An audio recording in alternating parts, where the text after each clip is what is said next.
अस्सलाम वालेकुम dear students. आज के लेक्चर में हम इनपुट डिवाइसेस को देखेंगे। पिछले लेक्चर में हमने देखा कि इनपुट क्या होता है, कि जो कंप्यूटर तक यूजर अपनी इंस्ट्रक्शंस को भेजता है उसको हम जो है वो इनपुट कहते हैं। जो डिवाइसेस यूजर का इनपुट यूजर की इंस्ट्रक्शन जो है वो कंप्यूटर तक पहुंच जाती हैं, उनको इनपुट डिवाइसेस कहते हैं। इस लेक्चर के अंदर हम कुछ जो है वो वेल नोन जो है इनपुट डिवाइसेस उनको हम ब्रीफली ब्रीफली देख। उनमें से कीबोर्ड है, माउस है, टच पैड है, जॉयस्टिक है, लाइट पेन है, माइक्रोफोन है, डिजिटल कैमरास हैं और इमेज स्कैनर। सबसे पहले हम जो है वो कीबोर्ड को देखते हैं। कीबोर्ड जो है वो एक बड़ी वेल नोन जो है वो इनपुट डिवाइस है, जो कंप्यूटर के अंदर यूजर को लेटर्स और नंबर्स जो है वो इंसर्ट करना अलाउ करती है। ये एक जो है वो बड़ी जो है मेन इनपुट डिवाइस है। और कीबोर्ड जो है ये बहुत सारी शेप्स में, बहुत सारी जो है डिफरेंट टाइप्स में होते हैं। उनमें से जो पॉपुलर है, यहाँ टाइप्स का मतलब ये है कि उनके कीज के सीक्वेंस के हिसाब से उनकी टाइप्स बनती हैं। और जो मोस्ट पॉपुलर है वो QWERTY डिजाइन है, जो कि जो टाइपराइटर्स वगैरह इस्तेमाल होते थे उनमें उनका वो उसका वो सीक्वेंस है। कीबोर्ड जो है ये डिफरेंट शेप्स के अंदर होते हैं, डिफरेंट साइजेस के अंदर होते हैं।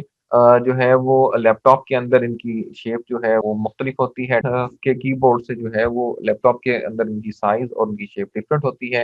हैंड हेल्ड जो डिवाइसेस होती हैं उनके अंदर जो है वो इनकी शेप मजीद जो है, जैसे गेमिंग वगैरह के लिए जो चीजें यूज होती हैं, उनके लिए उनके ऊपर जो है वो कीबोर्ड की शेप डिफरेंट होती है। जैसे कि जो मोबाइल होते हैं, बटनों वाले मोबाइल होते हैं, उनके ऊपर भी कीबोर्ड होता है और उनकी उस कीबोर्ड की जो शेप होती है वो आम कीबोर्ड से डिफरेंट होती है, उस डिवाइस के एतबार से, उसके साइज के एतबार से। कुछ मल्टी फंक्शनल जो है वो कीबोर्ड होते हैं, कि उन कीबोर्ड के साथ साथ, जैसे ही आपको फोटो में नजर आ रहा है कि इसके साथ साथ उस कीबोर्ड के ऊपर ही LCD लगी हुई है और उसके ऊपर कुछ स्पेशल बटन्स लगे हुए हैं और उनकी मदद से वो ऑपरेट हो रहे हैं, और इनको जो है मल्टी फंक्शनल कीबोर्ड कहते हैं। कीबोर्ड के बाद जो वेल नोन जो है वो इनपुट डिवाइस है उसे माउस कहते हैं। माउस जो होता है ये कर्सर को कंट्रोल करता है।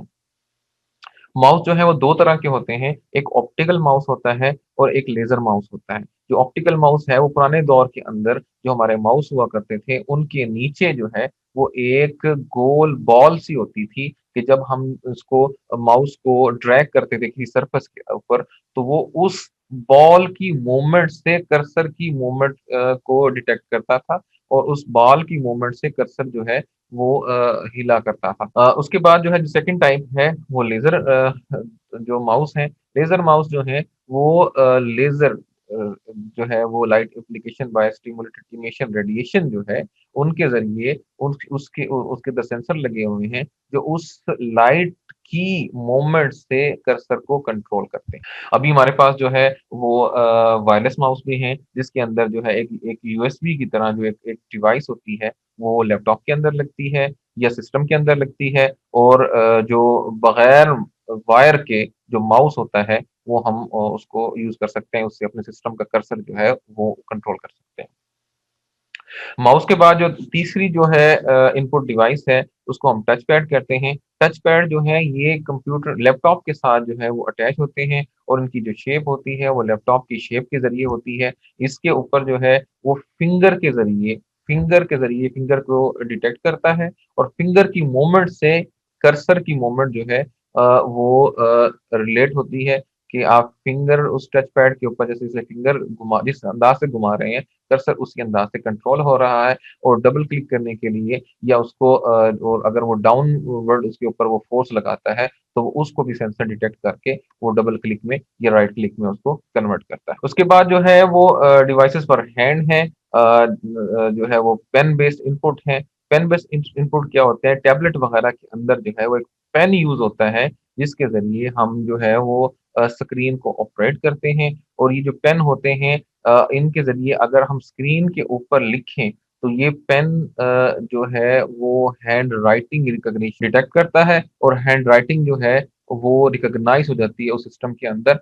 और जो नेक्स्ट डिवाइस है वो गेम कंट्रोलर्स हैं। ये गेम के एक्सपीरियंस को एनहांस करते हैं। इनकी मिसाल जॉयस्टिक है, ये गेम पैड हैं, ये मॉडर्न कंट्रोलर हैं जो कि जो है गेम गेम के अंदर अपना फीडबैक भी दे रहे हैं और जो है वो गेम को इनपुट भी दे रहे हैं। नेक्स्ट जो है वो टच स्क्रीन्स हैं। आपने एटीएम वगैरह ऑपरेट किए होंगे या आपने जो है मेट्रो वगैरह के ऊपर जो है अपना कार्ड रिचार्ज किया होगा, तो वहाँ पे जो है ये टच स्क्रीन लगी होती हैं कि जो ये ऐसे सेंसर्स होते हैं जो एक्स वाई कोऑर्डिनेट के अंदर आपकी फिंगरप्रिंट्स को डिटेक्ट करते हैं और ये मोस्टली मेन्यू जो है फ्राहम कर रहे होते हैं, जैसा कि मैंने आपको दोनों मिसालें दी कि मेट्रो बसेस वगैरह के स्टेशन के ऊपर ये कार्ड रिचार्ज करने के लिए यूज हो रहे होते हैं या एटीएम वगैरह को ऑपरेट करने के लिए ये स्क्रीनें मोस्टली यूज होती हैं। और हमारे टच मोबाइल जो हैं, हमारे जो एंड्रॉयड सेट्स हैं, उनके अंदर भी ये होता है। नेक्स्ट वो इमेज स्कैनर्स होते हैं। इमेजेस हैं, ये प्रिंटेड मीडिया को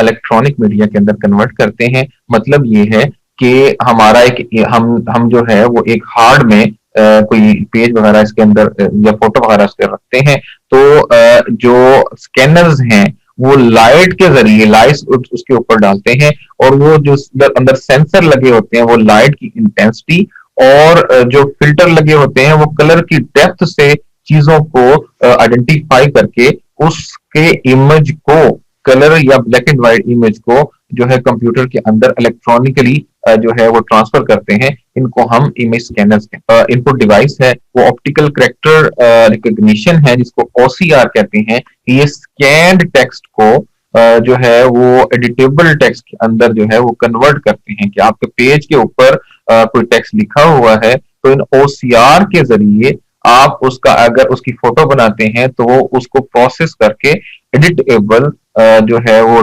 टेक्स्ट के अंदर उसको कन्वर्ट कर देगा। और ये इसका प्रोसीजर क्या होता है बैकएंड पे कि ये हर लेटर को स्कैन करता है और हर लेटर को वेल नोन करेक्टर्स के साथ कंपेयर करता है और जो बेहतरीन मैच होता है उसके अकॉर्डिंग उसकी जो उसकी जो इमेज बना के उसको उसको कंपेयर कर रहा होता है, जो सबसे करीब तर उस को वो डॉक्यूमेंट के अंदर एंटर कर देता है। ये इनकी एक्यूरेसी 100% नहीं होती, लेकिन ये काफी हद तक एक्यूरेट डिवाइसेस होती हैं। माइक्रोफोन्स जो है वो एक और मिसाल है इनपुट डिवाइसेस की। ये स्पीच को, ये आवाज को, ये वॉइस को रिकॉर्ड करने के लिए भी यूज होते हैं और ये स्पीच को अंडरस्टैंड करने के लिए भी कि ह्यूमन की जो इंसानी आवाजें हैं उनको अंडरस्टैंड करने की, कि ये जो डिक्टेशन जो है वो अलाउ करता है कंप्यूटर को कंट्रोल करने के लिए in the form of human voice. ये जिस आप जो वर्ड इनके अंदर बोलते हैं वो उनको सेम जिस तरह जो है वो ओसीआर करेक्टर्स को, एक करेक्टर को जो है वो नॉन करेक्टर के साथ जो है वो उसको मैच करता है और बेस्ट बेस्ट पॉसिबल को वो टेक्स्ट के अंदर इंक्लूड कर देता है। सेम ये आवाज के साउंड को जो वेल नोन जो फोनवेस होते हैं उनके साथ उनको ये मैच करता है और जो उससे मैक्सिमम उसके साथ जो उसके क्लोज पर होते हैं उनको डॉक्यूमेंट के अंदर जो है वो इंसर्ट कर देता है। उसके बाद आखिर में जो है वो डिजिटल कैमराज हैं। ये जो है वो तस्वीर को इलेक्ट्रॉनिकली कैप्चर करते हैं। जो शुरू में हमारे पास जो है वो कैमराज होते थे उनके अंदर जो है वो फिल्म बनती थी, लेकिन डिजिटल कैमरा के अंदर कोई फिल्म नहीं होती और ये जो इलेक्ट्रॉनिकली उन्होंने इमेज लिया है उसको जेपीजी की फॉर्म में उसको स्टोर कर लेते हैं और इनके अंदर मेमोरी कार्ड वगैरह होते हैं जिसपे जो है वो इमेजेस स्टोर हो जाते हैं। और ये जो है जो डिजिटल कैमराज हैं ये बहुत सारे जो है प्रोफेशनल टास्क के लिए यूज होते हैं।